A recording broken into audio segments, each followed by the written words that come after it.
আসসালামু আলাইকুম। কি অবস্থা সবার? আশা করি সকলে ভালো আছো। আমিও আলহামদুলিল্লাহ ভালো আছি।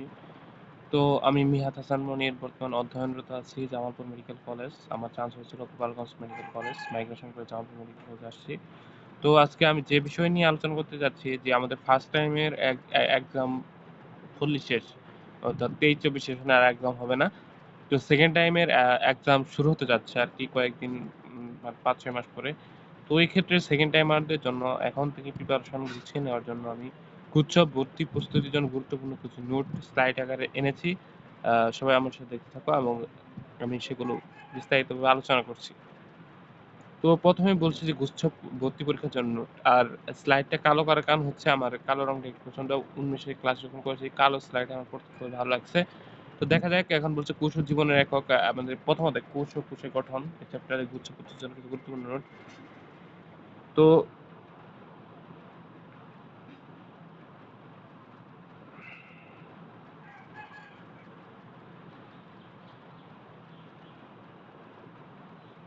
এখন বলছে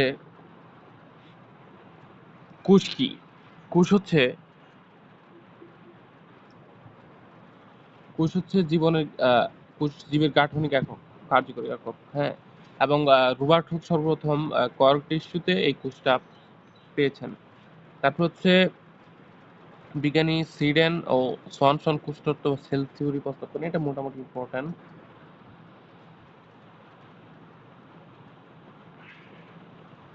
তারপর হচ্ছে কোষতত্ত্বের মূলনীতি। এগুলো আমি শর্ট করে পড়াচ্ছি যেগুলো ইম্পর্টেন্ট লাইন। এই লাইনগুলো এখানে তুলে ধরা হয়েছে। তারপর হচ্ছে আ বাকিগুলো আমরা এরপরে এই টপিকের উপর কি, কি প্রশ্ন অ্যাডমিশনে এসেছে সেগুলো আমরা দেখব। তো কোষতত্ত্বের মূলনীতি। সব জীব কোষ দিয়ে গঠিত এবং কোষ জীবনের মৌলিক গাঠনিক কার্য এগুলো বেসিক আলোচনা। তারপরের স্লাইডে যদি আমরা যাই,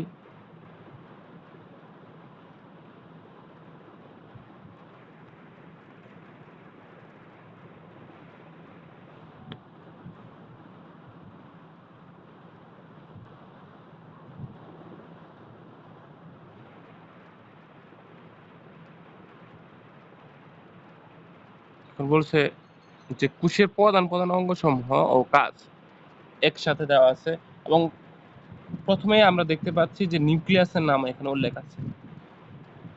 নিউক্লিয়াসের নাম এখানে উল্লেখ আছে কারণ হচ্ছে নিউক্লিয়াসকে বলা হয় কোষের কেন্দ্রিকা। নিউক্লিয়াসকে কি বলা হয়? কোষের কেন্দ্রিকা। নিউক্লিয়াসকে বলা হয় কোষের কেন্দ্রিকা। হ্যাঁ?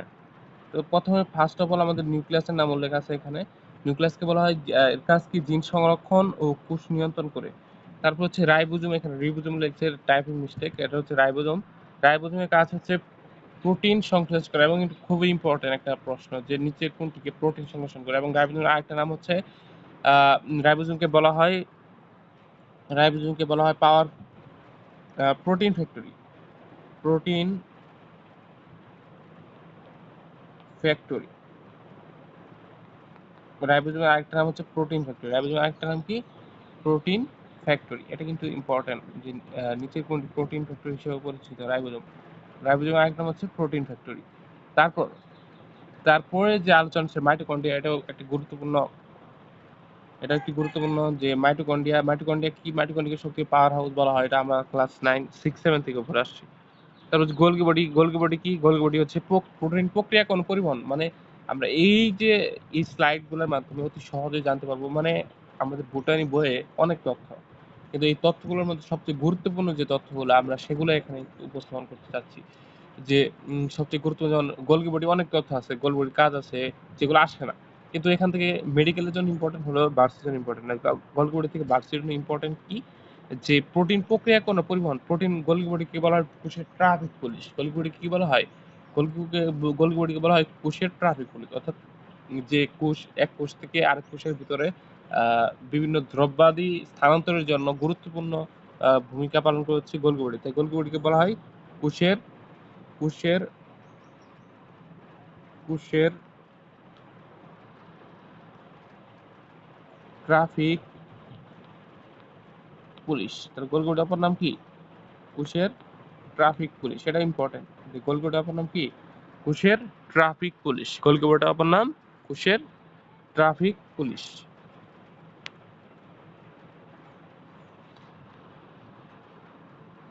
তারপরে কি, তারপর হচ্ছে ইয়ার মানে হচ্ছে এন্ডোপ্লাজমিক রেটিকুলাম। ঈদ হচ্ছে এন্ডোপ্লাজমিক, আরটা হচ্ছে রেটিকুলাম, মানে দুই ধরনের, একটা মসৃণ অমসৃণ। এখন অমসৃণকে ইংরেজি বলা রাফ, আর মসৃণকে বলা স্মুথ।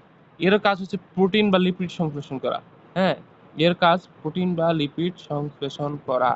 এর কাজ হচ্ছে প্রোটিন বা লিপিড সংশ্লেষণ করা। এর কাজ কি? প্রোটিন বা লিপিড সংশ্লেষণ করা। এটা একটু মনে রাখবো, লিপিড।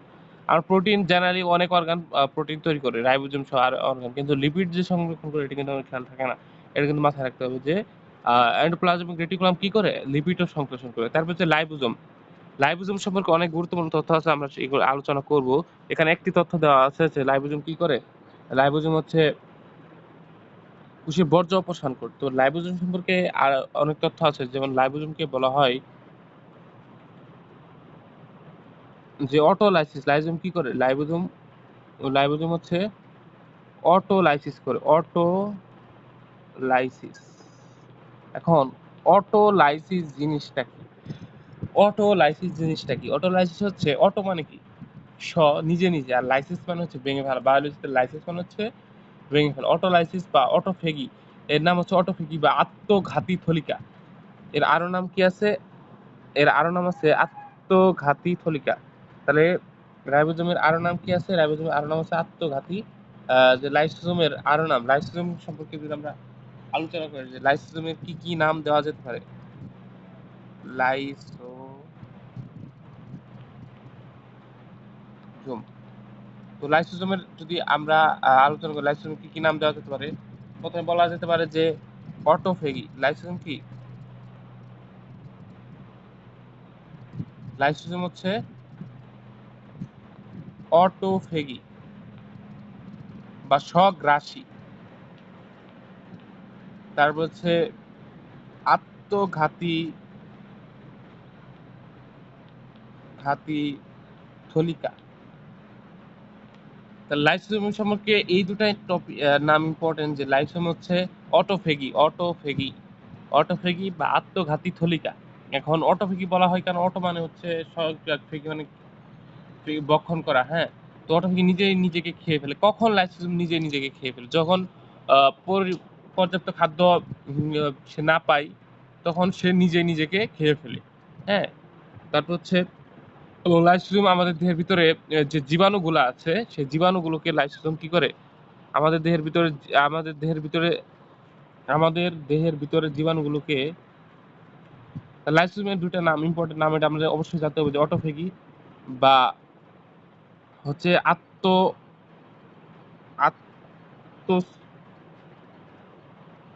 আত্মঘাতী থলিকা। হ্যাঁ, তারপর লাইসোজোম, যেটা বলতে চাইছিলাম যে লাইসোজোমের ইম্পর্টেন্ট একটা বৈশিষ্ট্য আছে, যে লাইসোজোম কি করে আমাদের দেহের জীবাণুকে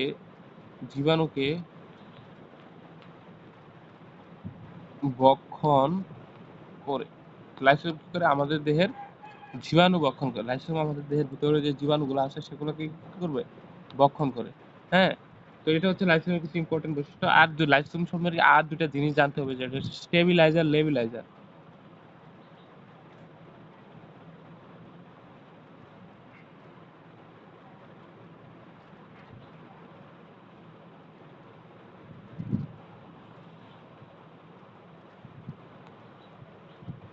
এমন কিছু এনজাইম স্টেবিলাইজার।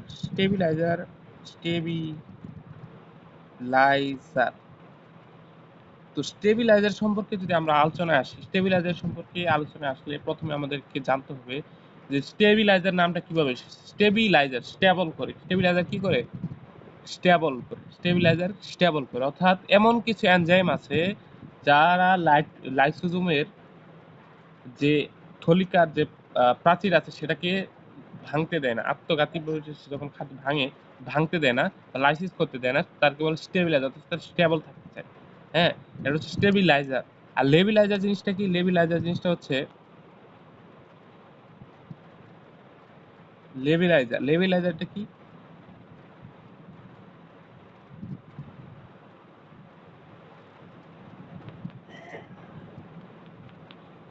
এখন লেবিলাইজার জিনিসটা কি? লেবিলাইজার হচ্ছে যারা ভাঙতে সাহায্য করে তারা হচ্ছে লেবিলাইজার। তাহলে এখন আমরা যদি লাইসোজোম সম্পর্কে ইম্পর্টেন্ট কিছু লাইন জানি, যে লাইসোজোমকে বলে আত্মঘাতী থলিকা, লাইসোজোমকে অটোলাইসিস, অটোফেগি করে, লাইসোজোমাল স্টেবিলাইজার, লেবিলাইজার আছে। এই টপিকগুলো আমাদের কি করতে হবে? জানতে হবে।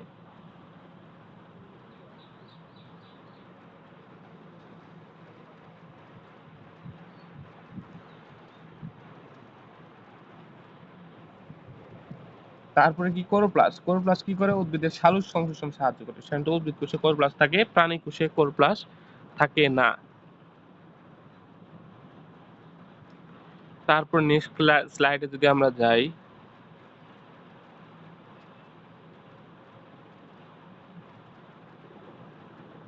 স্লাইড তো কমপ্লিট হলো।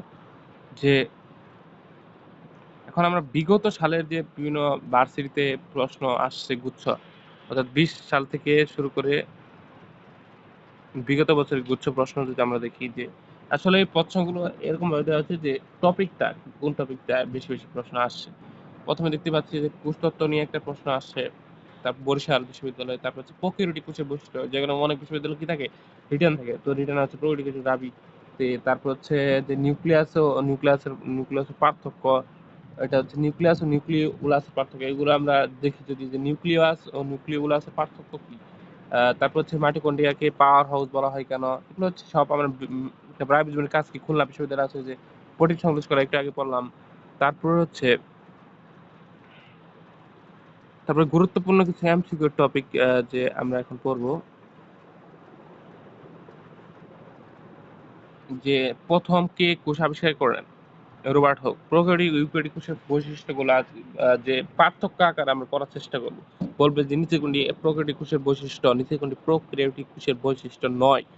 তারপর হচ্ছে যে নিউক্লিয়াস ও নিউক্লিওয়েডের পার্থক্য, এবং কোন অঙ্গাণু কোন কাজের জন্য দায়ী, এরকম যে টপিক, যেমন সাইটোপ্লাজমের কাজ কি, তারপর হচ্ছে প্লাস্টিডের কাজ কি, তারপর হচ্ছে আমরা কাজ কিন্তু প্রথমে এই টপিকে আমরা কিন্তু আলোচনা করছিলাম যে লাইসোসোমের কাজ কি, এরকম ভাবে কোনটার কাজ কি, এগুলো আর কি ইম্পর্টেন্ট। তারপর উদ্ভিদ ও প্রাণী কোষে কিছু পার্থক্য, যেমন উদ্ভিদ কোষে কোনটি আছে, প্রাণী কোষে কোনটি নাই, এরকম কিছু টপিক থেকেও প্রশ্ন আসে।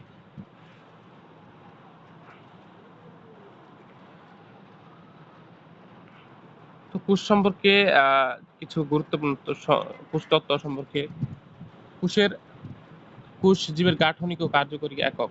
রবার্ট হুক 1665 খ্রিস্টাব্দে আহ, কোষ থেকে কোষ আবিষ্কার করেন। স্লেডন ও সোয়ান কোষতত্ত্ব দান করেন, এবং রুডলফ ভিচও বলেছেন all cell some come from pre existing cell. এগুলো লাগে না তেমন। তো বিগত প্রশ্নগুলো যে আমরা দেখি, যেমন গুচ্ছ বিশ্ববিদ্যালয়ের রবার্ট হুক কোন বছর কোষ আবিষ্কার করেছেন? 20 সালে আসছিল আমার ভাইয়ের বেছে। হ্যাঁ, যে রবার্ট হুক কোন কোন বছর কোষ আবিষ্কার করেন। তারপর কোষতত্ত্বের মূলনীতি কিছু নিয়ে কিছু প্রশ্ন আসছে কুমিল্লা বিশ্ববিদ্যালয়ে 21 সালে। তো রবার্ট হুক আবিষ্কার করেন কোষ কত সালে? 1665 সালে রবার্ট হুক কোষ আবিষ্কার করেন।